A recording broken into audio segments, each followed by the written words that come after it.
ser el introductor a esta gran noche. Es la segunda noche de conversatorio, la primera fue con el señor Antonio Sanín. Hoy tenemos a Primo Rojas, un gran maestro, creo que todos lo conocen. La dinámica la conocen, más o menos como Soles y Vientos, pero con Gonzalo Valderrama. Y sin más preámbulos, yo quiero que ustedes le den la bienvenida a estos dos grandes personajes. El gran presentador de esta noche es Gonzalo Valderrama Múnera y nuestro gran invitado, de honor además, el señor Primo Rojas. Muchas gracias.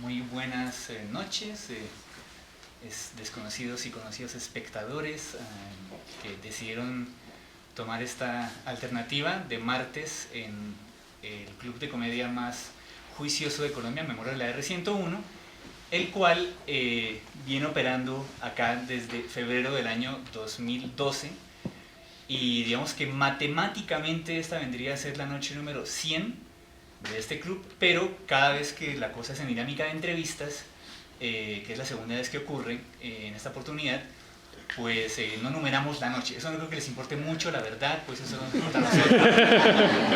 Pero es importante pues, que sepan que esta es una noche especial porque es un formato inusual en este club de comedia y en general en Bogotá, en Colombia y en el barrio Quinta Camacho, que hagamos este tipo de dinámicas comunicacionales. Tenemos la duda, Primo y yo, de si la digamos, apretujada asistencia de los espectadores esta noche se debió a que era una noche de entrevistas, a que es la noche 100 en Memoria del 101, a que era Primo Rojas entrevistado o a que era gratis. No sabemos exactamente a qué se debe realmente. Habría que hacer una especie como de paralelo, devolvernos en el tiempo un día, poner la boleta a 50.000, a ver cuántos llegan. ¿Sí? Pero independientemente de ello, pues bonito que hayan venido acá. Esto se está grabando para Animal Planet en este momento, para luego difundirlo de alguna manera. Y pues tengo, ante ustedes, el placer de presentarles al señor Primo Rojas, que tengo aquí a mi derecha.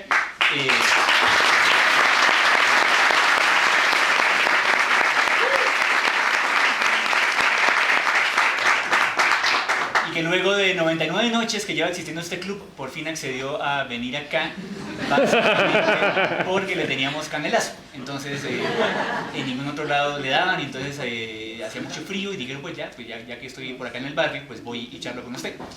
Entonces, pues nada, tengo aquí una lista de más o menos unas 45 preguntas para que yo redacté hoy especialmente para el hombre. Y que, pues nada, pensadas pues en este personaje tan particular que algunos de ustedes conocen, otros no.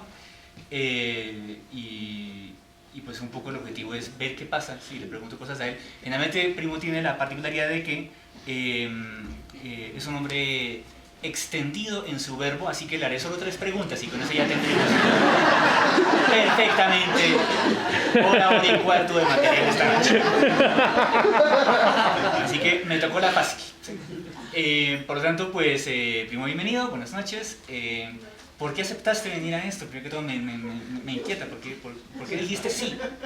Porque no tenía absolutamente nada que hacer. Perfectamente. No, la verdad, pues por el privilegio de conversar, por supuesto, y de estar con todas las personas que nos acompañan esta noche, ¿verdad? Es muy... Y porque nunca lo había hecho, o sea, nunca he hecho conversatorios. Okay. Yo te decía, antes de, ¿cómo es que se llama? Detrás de telones. Sí, tras bambalinas. Lo que yo tenía que decir lo agoto en 1 minuto, eso no hay nada más que hacer. No, espere que yo le saco. Entonces, sí, habrá un reguerito de preguntas frívolas y profundas, no diré cuál es cuál, para que ustedes se den cuenta de la versatilidad de ese señor. Entonces, la primera declaración que hay que hacer, hay gente que no sabe un pequeño dato y quisiera que usted mismo lo corroborara. ¿Usted cómo se llama? Ha sido una pregunta que se me formula muy seguido, porque la gente no cree que yo me llame Primo. Y la verdad es que mi nombre es Primo Eliseo Rojas. El nombre Primo proviene de mi abuelo, pero mi abuelo no se llamaba Primo, sino Primitivo. Dios mío.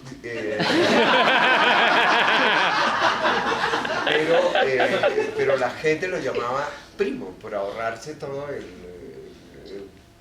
el problema de decirlo completo. Se llamara Hipólito de... Y papá me puso Primo. Eliseo no sé por dónde salió. Yo supongo, obviamente, por el profeta hebreo. Pero sí fue un nombre muy extraño. O sea, a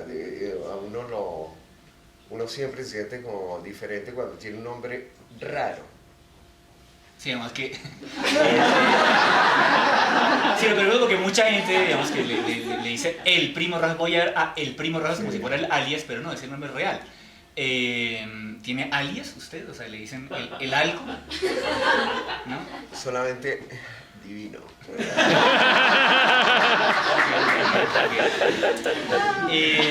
Una preguntaría, que yo recuerde, digamos, yo tengo ya 45 años de edad y desde más o menos mis 22 añitos ya había oído mencionar el nombre de Primo, que pululaba por todo tipo de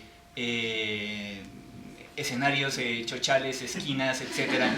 Y se le mencionaba constantemente en muchos lados desde esa época, pues, pero según entiendo, la cosa arrancó mucho antes de que arrancara todo digamos, el oleaje de la cosa oral aquí en Colombia, desde antes de la comedia y desde antes de la comedia.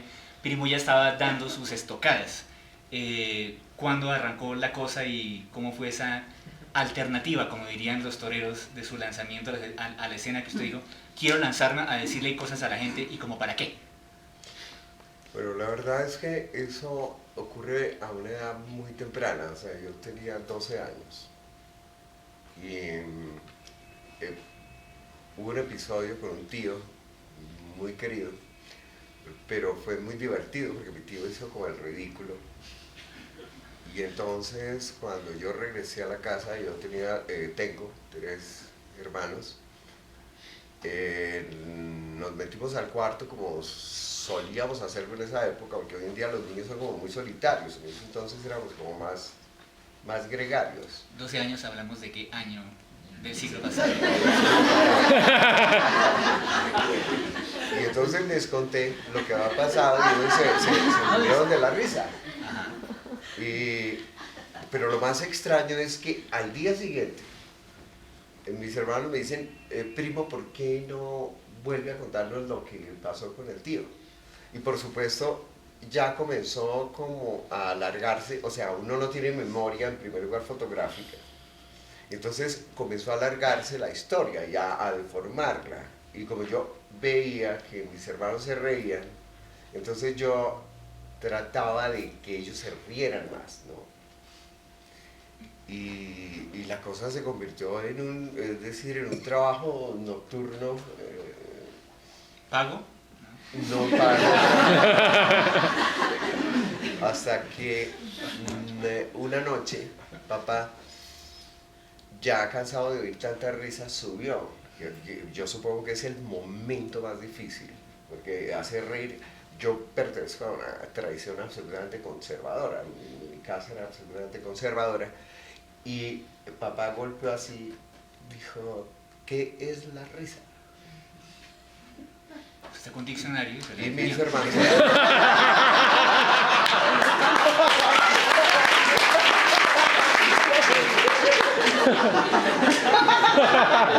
Y ahí comenzó, porque mi papá se sentó y eso es aterrorizante, por supuesto. Y no sé, comencé a contar lo que yo estaba contando y entonces papá se volvió el otro elemento del público, o sea, eran 5 personas, y al día siguiente, es decir, cuando íbamos a comer, después de la comida, papá decía, bueno, vamos arriba, que nos haga reír. Y entonces ya una historia no, es decir, la historia que yo había contado ya era muy estrecha. Entonces tocaba inventar algo para hacerlo reír, porque yo... Y ahí comenzó todo. Las 1001 noches en Kennedy.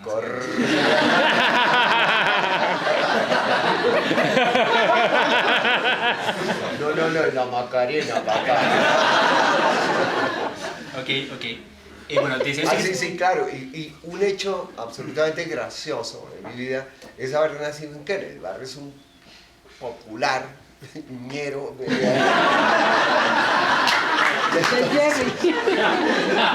Porque a mí me dicen, su merced, ¿cómo aprendió, digamos, y el barrio era un barrio que se hizo para las clases populares, y yo desde que llegué sospeché, es decir, yo llegué muy pequeño, a los 5 años, y este barrio no es mío. Había una cosa muy curiosa en mi época, y era que los que vivíamos en barrios populares, cada vez que teníamos oportunidad, que llegaba un pariente con carro, ¿no?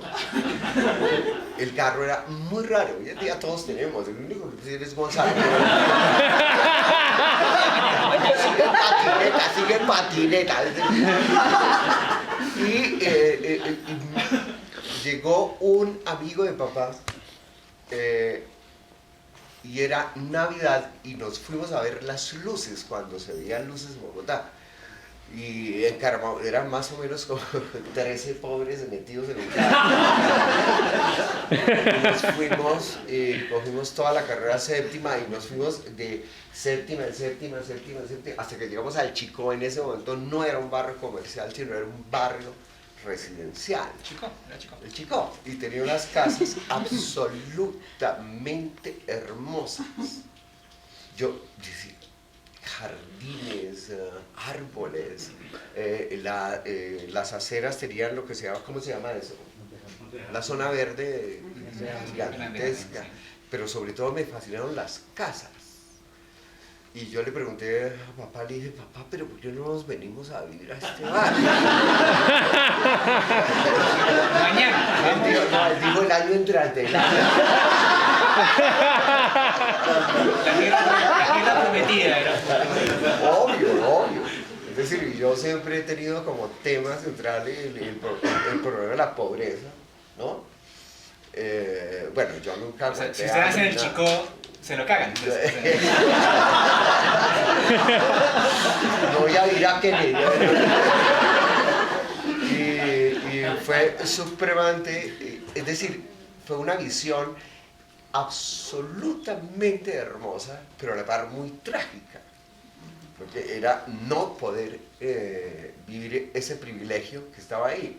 Ver pero no tocar. Sí, claro.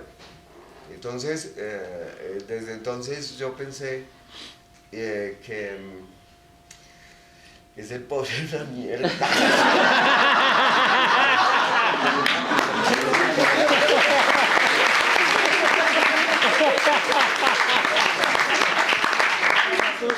Bueno, Primo constantemente menciona en todas sus historias y en sus montajes y en su discurso general, desde que se le conoce pues, en privado o en público, de la aristocracia del espíritu, que es como un concepto ahí que usted, digamos, que importó aquí a la cosa escénica criolla, como que cuál es su definición de esa cosa llamada por usted la aristocracia del espíritu, partiendo de esta historia de la pobreza, lo popular, etcétera, que es entonces esa cosa que usted tanto enaltece, la aristocracia del espíritu. Ese es un concepto que se fragua en Francia en el siglo XVIII y por un grupo de damas. De hecho, hay un libro absolutamente fascinante que se llama La conversación de las mujeres, y donde describen cómo en Francia las damas, como no tenían,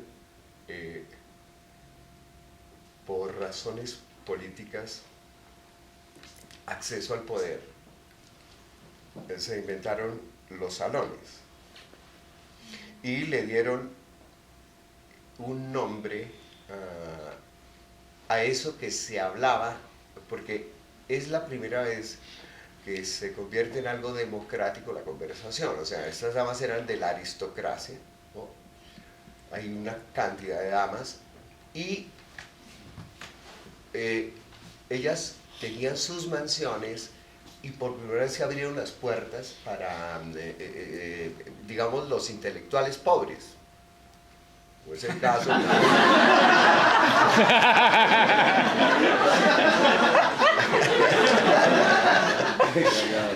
y es la primera vez que se habla, ellas consignan ese concepto que es aristocracia del espíritu, que era sencillamente la mente, la pulcritud, la decencia, el conocimiento, el desarrollo intelectual, la belleza de la mente. Y por primera vez lo consignan y desde ese momento se llama la aristocracia del espíritu, lo cual es absolutamente hermoso. O sea, uno puede puede haber nacido, digamos, en la Francia. Por eso lo fraguaron en Francia, con la fragua. Y es la belleza. Y a mí siempre me llamó la atención ese concepto, porque en la casa, allá en Kennedy, vivía un tío mío que estaba en ese momento estudiando Derecho. Y mi tío se la pasaba leyendo, o sea, estudiando, lo normal. Y siempre me llamó la atención por qué leía, qué era lo que lo llevaba a leer, y él fue el que me inició, porque conversábamos y me dijo, es que hay una cuestión que es la aristocracia del espíritu. Y la aristocracia del espíritu es lo más hermoso que le puede pasar a uno como ser humano. El dinero es importante, bueno, importantísimo, pero siempre he creído, siempre, que la belleza de la mente, una vez hice una pregunta, una indagación, ¿qué es lo que más le atrae a las damas de un hombre? Y todas coincidieron en que era la decencia, ¿no? La decencia es un concepto maravilloso porque cuando hay decencia uno se siente protegido, es hermoso, es una de las formas de la felicidad. Y yo le hice la siguiente pregunta a una de las damas, ¿y la plata? Y me dijeron, es que si es decente tiene plata.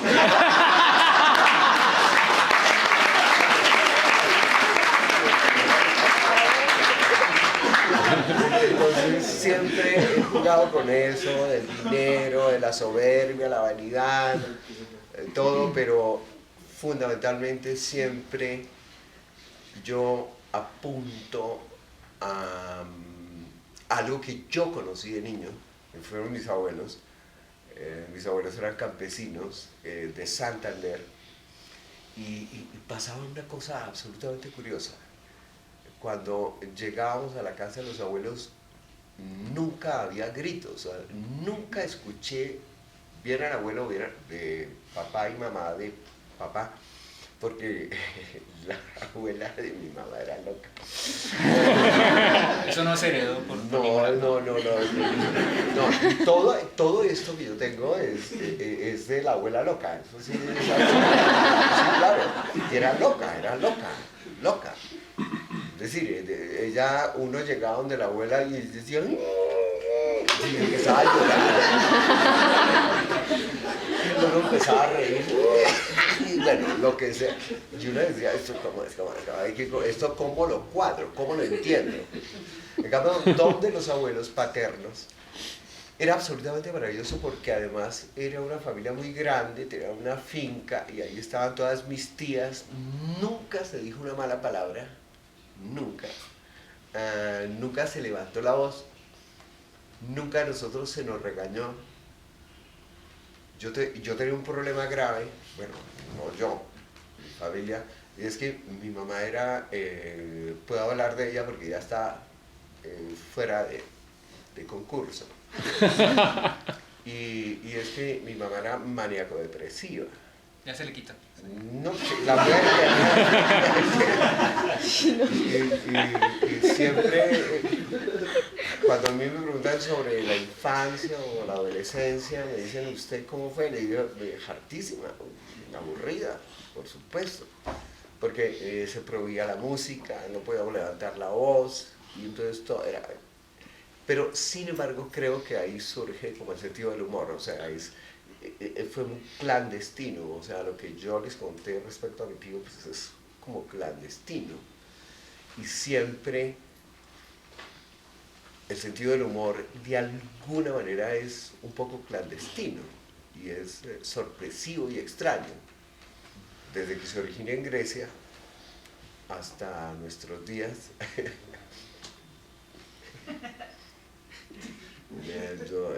Si contar asados felices, porque...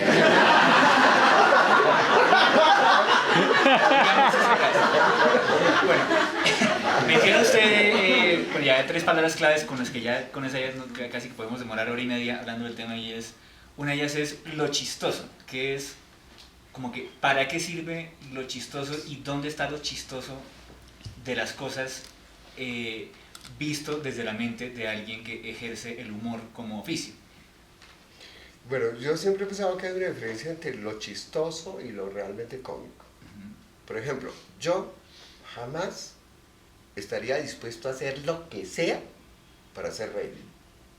O sea, yo tengo mis límites, me los impongo. Supongo que eso le ocurre a cualquier persona que se involucre en este oficio. Pero el chiste es, por ejemplo, es que había una vez un pastuso, sí, bueno, listo. Creo que mi trabajo involucro chistes, por supuesto, porque me parecen absolutamente hermosos, naturales. Los que han visto mi trabajo se darán cuenta que en algún momento yo siempre saco a los hinchas de Santa Fe, me limito a ser objetivo. Señora,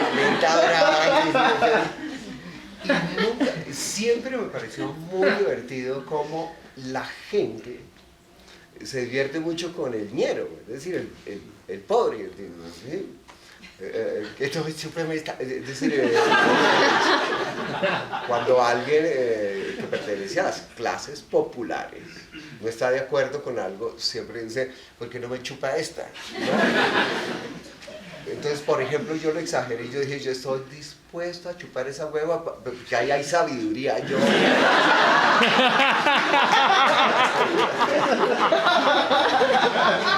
Y siempre el humor popular me pareció hermosísimo, muy divertido, porque es muy vital. Eso es como lo que nos dicen los académicos, que la evolución, por ejemplo, del idioma no corre por cuenta de los académicos, sino que corre por cuenta del pueblo. El pueblo es el que le da evolución al idioma. Una vez que gané un premio por parte de la Academia de la Lengua, en la ceremonia de entrega de premios, ¿Una carrera en costalados o algo así? no. El doctor Guzmán Esponda decía una cosa, decía así, era un bogotano absoluto, decía, el tal chévere, la verdad es que a nosotros no nos agrada, pero se incorporó al lenguaje. Se dañó el barrio. Sí, claro, es eso, o sea, es la evolución del idioma, pero esta tarde, que ha sido una tarde de entrevistas agotadora, me decían, ¿cuál es como el motor? Y yo decía, el verdadero motor es como el espíritu femenino, esto lo sabemos, y yo en las obras siempre juego con las damas que están presentes. Siempre digo, bueno, esto que quede entre nosotras, ¿no? Porque ellos feos, delicados, entonces es una complicidad que se establece con las damas. ¿Ya hablé de la inteligencia de las damas o no? Bueno, una vez pregunté, ya les explico hacia dónde voy. Pregunté a un grupo de mamás que tenían una característica. Tenía que ser mamás tanto de niño como de niña, independientemente del número, muchas niñas o algo así. Y mi pregunta era muy elemental. Sus mercedes lindas, porque son muy consentidor con las damas. ¿Qué es más difícil de criar? No encontré una palabra menos drástica. Criar suena más a ganado que a... Pero, sí. A res. ¿Qué es más difícil, los niños o las niñas? Y lo más curioso es que absolutamente todas coincidieron en que definitivamente era muchísimo más difícil la crianza de las niñas. Y cuando yo les pregunté el por qué, me dieron esta respuesta. Todas, sin lugar a dudas. Me dicen, primo, porque las niñas son infinitas. ¿Utilizaron ese adverbio en mente? Las niñas son infinitamente más inteligentes. ¿Cómo así? Me dicen, no, mira, la crianza de un niño es absolutamente elemental. Los hombres son absolutamente elementales. ¿Cómo así? Les puedo hacer... dice, una mamá, cuando se quiere deshacer de un niño, porque necesita tiempo, nosotros se lo robamos todo. Entonces la mamá le dice, a ver, ¿cómo se llame? Gabriel, Juan Camilo, le dice Juan Camilo, a ver, ¿tú sabes qué es esto?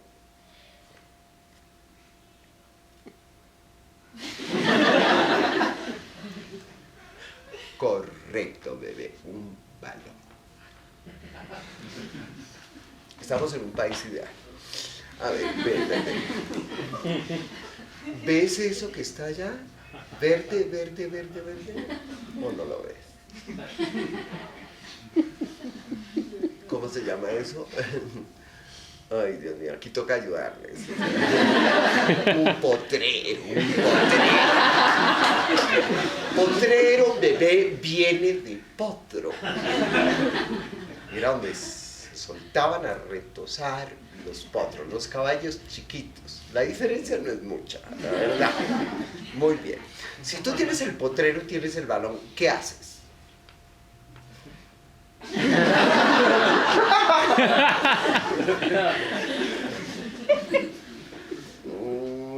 Uno trata de ayudarles, de hacer así, agarra a patadas el balón, corre.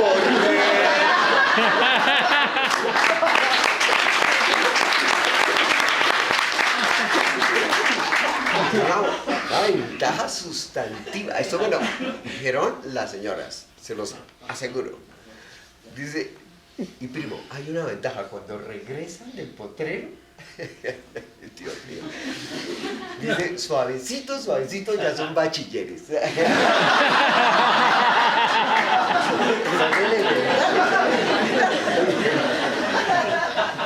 Haciendo como asociación libre de ideas y conectando ahí como con el final ahí de su pequeña anécdota.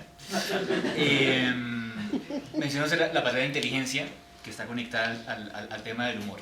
Siempre se dice que para hacer humor hay que, como que entre más inteligente sea la persona, más fino el humor y viceversa. ¿Qué opina usted de la relación y la importancia y qué significa para usted la inteligencia y la finura del humor? ¿Tiene eso algún sentido cuando la gente le dice, es que hay humor fino y humor burdo? Sí, efectivamente existe. Entonces, ¿para qué? Es decir, por ejemplo, un chiste burdo es... yo no sé si las damas aquí compartan esto, pero es una percepción que yo tengo y lo he conversado con amigas. Esta tarde lo estaba conversando con unas amigas, que generalmente las damas rechazan el humor verde. Es decir, lo que tiene que ver, por ejemplo, con el sexo, ¿no? Por ejemplo, es que un man que se está cuidando eso. No les gusta a las damas, no les gusta. Sí, lo consideran burdo. Y yo siempre he dicho, sexo es pueblo. Porque el sexo, es decir, el sexo cuando se convierte en obsesión es porque uno no lo tiene. Que digamos las actrices porno, Sí, porque son le tan toca una obsesionadas con el cosita sexo. linda. Y es la raíz, por ejemplo, de los piropos burdos. A las damas no les gustan los piropos burdos, nunca. Y siempre la chusma tiene lo digo porque conviví con ella, y es que es muy grosero. Es decir, viene una dama que es muy linda y uno viola su intimidad, por supuesto, y el derecho a estar sola. Entonces le digo, "Uy, cosita rica", una cosa así. Yo una vez hice colección de piropos de la chusma y era, uy, que fuera enano para estrellarse con esa cuca. Bueno,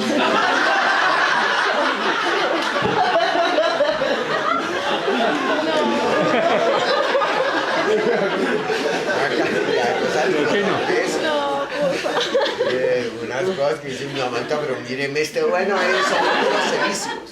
Y eso lo detesta. Digamos, yo he descubierto que a las damas les encanta, por supuesto, que las halaguen. Eso creo que está en la condición humana. Yo cuando veo una mujer muy linda, y todas son muy lindas, trato de hacer algo. Si me sale el gamín, de pronto la niña tiene, digamos, el cabello muy lindo, o los ojos, o una prenda, o unos zapatos. Y yo siempre, si son los ojos, digo, decente. O les digo, se necesita un poco de cara de palo, pero le digo, su merced tiene unos zapatos muy lindos. Listo. Quisiera ser un enano para... No,